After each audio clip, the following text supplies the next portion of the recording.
کہ میرے دوستوں نے جو مدد کی، 8:15 بجے جب پروگرام تذکیر کا شروع ہوتا، تذکیر بالقرآن کا، تو تقریباً 60 سے 70%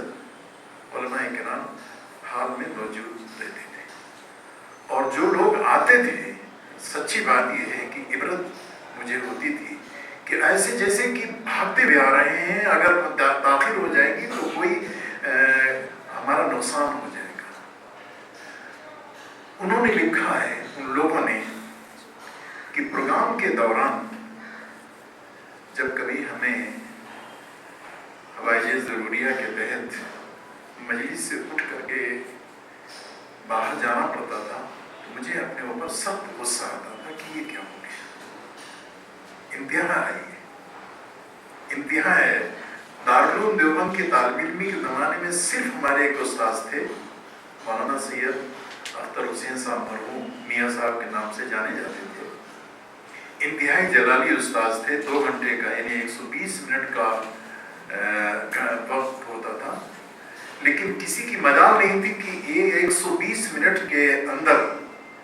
پانی پینے کے لیے، پیشاب پخانے کے لیے، کسی اور ضرورت کے لیے درسگاہ سے باہر جا سکے،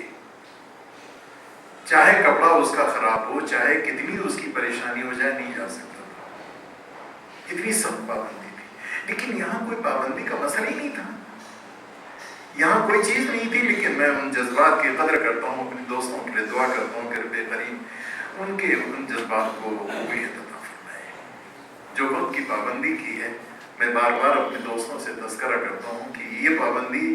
میں نے دارالعلوم میں 5 سال وقت گزارے ہیں، لیکن یہ پابندی وہاں بھی نہیں دیکھی تھی۔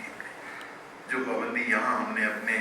نوجوان، جوان، ادھیڑ عمر کے بوڑھے علماء کرام سے میں نے جو دیکھا وہ قابل رشک انداز تھا۔ اس سے میں یہ بتانا چاہتا ہوں کہ ہم حالات سے کبھی مایوس نہ ہوں، اس لیے کہ ہم نے دینی کتابوں میں، قرآن کریم میں، نبی اکرم صلی اللہ علیہ وسلم کی احادیث میں یہ پڑھا ہے کہ حالات سے متاثر نہ ہوا کرو، بلکہ دین کے اوپر عمل کرتے ہوئے، اللہ تبارک و تعالیٰ کے اوپر توکل کرتے ہوئے آگے بڑھو، کامیابی تمہارے قدموں کو چوم لے گی۔ یقینی طور پر ایک چھوٹی سی کوشش کی گئی اور اس کے اثرات و نتائج مثبت انداز کے سامنے آئے۔ میرے دوستوں نے، جماعت اسلامی سے تعلق رکھنے والے ارکان جماعت نے شروع میں کئی مقامات سے لوگوں نے درخواست کی کہ پروگرام کو دیکھ کر کے جی چاہتا ہے کہ میں بھی اس میں شرکت کروں۔ میں نے کہا نہیں، یہ صرف علماء کرام کا پروگرام ہوگا جن کا تعلق جماعت اسلامی سے نہ رکنیت کا رشتہ ہے اور نہ کارکن ہے اور نہ یسیوں سے ان کا تعلق ہوگا۔ جو لوگ ان 3 معیارات پر نہیں اتریں گے ان کو ہم نے بلایا ہے۔ چنانچہ بعض لوگوں نے یہ تک لکھا کہ میں ہوٹل میں ٹھہر جاؤں گا، ہوٹل میں کھانا کھاؤں گا، ہمارے مرکز میں رکن ہونے کے باوجود نہیں ٹھہروں گا، مجھے معلوم ہے کہ علماء کرام آ رہے ہیں اور ان کی وجہ سے تم ان کے خاطر تواضع میں لگے رہو گے۔ برادری کا مسئلہ، یہ تنظامیز جملے بھی ان کھانوں میں سنے، لیکن میں نے کہا جو کچھ بھی سنانا چاہیے سنا لیجئے، لیکن میں نے ان 3 قسم کے لوگوں کو اجازت نہیں دی ہے اور نہ دوں گا۔ اور چوتھی بات یہ کہ 9:45 دن کے لیے اگر کوئی ہمارا آدمی آنا چاہتا ہے تو ان کو اجازت نہیں ہوگی۔ 10.15 دن کے لیے تو آ سکتے ہیں، 9:45 دن کے لیے نہیں آ سکتے۔ یہ 200 تقریباً حضرات جو تشریف لائے، یقینی طور پر انہی اصولوں کو انہوں نے پیش نظر رکھا۔ اللہ قبول فرمائے۔ حضرات گرامی، اس وقت جو میں ان واقعات کو یا ان جو گوشے ہیں، جو پہلو ہیں جو آپ کے سامنے پیش کروں تو یقیناً آپ کو بھی مسرت ہوگی، خوشی ہوگی اور خود اس سے ہمیں اور آپ کو فائدہ ہوگا، لیکن وقت کہتا ہے کہ ان باتوں کو کسی اور وقت کے لیے اٹھا کے رکھو، اس وقت کسی اور بات کے لیے۔ حضرات گرامی، اصولی بات یہ ہے کہ اسلام انسانی زندگی کے جملہ مسائل کا موضوع حل ہے۔ اسلام تنہا زندگی کے کسی ایک شعبے کے لیے، کسی ایک زندگی کے کسی حصے کے لیے نہیں، بلکہ پوری زندگی پر اس کا سایہ، اس کی رہنمائی اللہ تبارک تعالیٰ نے عطا فرمائی ہے۔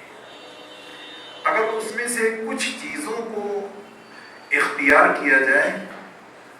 کامیابی ملے گی، اور جن چیزوں کو نہیں اپنایا جائے گا ناکامی سے اپنے آپ کو چاہے دنیاوی قوت کتنی زیادہ ہو بچانا ممکن نہیں رہے گا۔ آپ کو یاد ہے کہ اللہ تبارک و تعالیٰ نے اس روئے زمین پر ہمیں اور آپ جیسے مسلمانوں کو پیدا کیا تھا، اور اس میں بہت سارے نبی اتارے گئے تھے، مراد ہے یہود و نصارہ۔ اللہ تبارک تعالیٰ نے ان کے معزولیت یا ان کے منصب امامت سے نیچے اتار دینے کی جو وجہ بتائی یا اسباب بتائے گئے ہیں، ان میں سے ایک سبب یہ بھی بتایا گیا ہے اَفَتُؤْمِنُونَ بِبَعْضِ الْكِتَابِ وَتَكْفُرُونَ بِبَعْضٍ۔ رب کائنات نے یہ اطلاع دی کہ یہ جب کوئی قوم، کوئی ملت اس بیماری کے اندر مبتلا ہو جاتی ہے تو اس بیماری سے نجات پانا ان کے لیے مشکل ہو جاتا ہے، الا کہ ان کو اللہ تبارک تعالیٰ کی توفیق ہی مل جائے اور فضل حاصل ہو جائے۔ حضرات گرامی، جب اسلام انسانی زندگی کے جملہ مسائل کا موضوع حل ہے، تو میں یہ نہیں کہتا کہ مطالعے کے ذریعے سے اسلام کے بارے میں واقفیت نہیں ہوتی ہے۔ ہاں، یہ ضرور ہے کہ کسی کو سبقاً قرآن پڑھ کر کے اور اس سے استفادے کا موقع ملتا ہے، اور کسی کو سبقاً پڑھنے کے بجائے مطالعہ کر کے، محنت کر کے انہیں وہ نعمت نصیب ہوا کرتی ہے۔ لیکن اسلام جاننا ضروری ہے، اسلام کے بارے میں واقفیت یہ ناگزیر ہے، اس کے بغیر بات نہیں بن سکتی ہے۔ جب تک اسلام کو جانا نہیں جائے گا اس پر عمل کرنا کیسے ممکن ہے؟ دو ذمہ داریاں ہوتی ہیں، ایک ذمہ داری ہوتی ہے دین کی دعوت کی، اور ایک ذمہ داری ہوتی ہے دین کی اقامت کی، دعوت دین اور اقامت دین۔ اقامت دین کا نقطۂ آغاز انسان کا اپنا وجود ہوتا ہے، اور پھر اس کا دائرہ وسیع ہوتا چلا جاتا ہے، اور دعوت دین کا دائرہ دوسرے لوگ ہوتے ہیں کہ جن سے وہ اپنی کوششوں کا اور اپنے کاوشوں کا سلسلہ شروع کرتا ہے، تاکہ ایک سے دو ہوں اور دو سے پھر تعداد بڑھتی چلی جائے۔ یہ دونوں کے سلسلے میں قرآن حکیم میں اللہ تبارک تعالیٰ نے، آپ اہل علم ہیں، آپ کی نظر ہے کہ دونوں کے تعلق سے اللہ تبارک تعالیٰ نے کتنے فوائد کا تذکرہ کیا ہے، اور کتنی حکمتوں کا اور کتنے اس کی اہمیتوں کا تذکرہ قرآن حکیم میں اللہ تبارک تعالیٰ نے ارشاد فرمایا۔ آج مثال کے طور سے بات کہی جاتی ہے کہ مسلمان اگر متحد ہو جائیں، ایک جملہ استعمال کیا جاتا ہے، مسلمان اگر متحد ہو جائیں تو اس اتحاد کا فائدہ یہ ہوگا کہ مسلمانوں کی جان، ان کا مال، ان کی عزت، آبرو، ان کے حقوق کے تحفظ کی کوئی یقینی شکل مل جائے گی، اور مسلمان محفوظ ہو جائے گا۔ اگر ہم اس کا صحیح معنوں میں جائزہ لیں تو ہمیں مایوسی ہوگی۔ اگر اسلام محفوظ ہو جائے تو مسلمان محفوظ ہو جائے گا۔ اسلام محفوظ نہ ہو اور مسلمان محفوظ ہو جائے، یہ مشکل کام ہے، ناممکن ہے، یہ ناممکن ہے۔ ایک بات۔ دوسری بات یہ ہے کہ آج اتحاد بین المسلمین کو ایک دینی، ایک ایمانی ذمہ داری اور ایک منصبی فریضہ ملت مسلمہ کا قرار دینے کے بجائے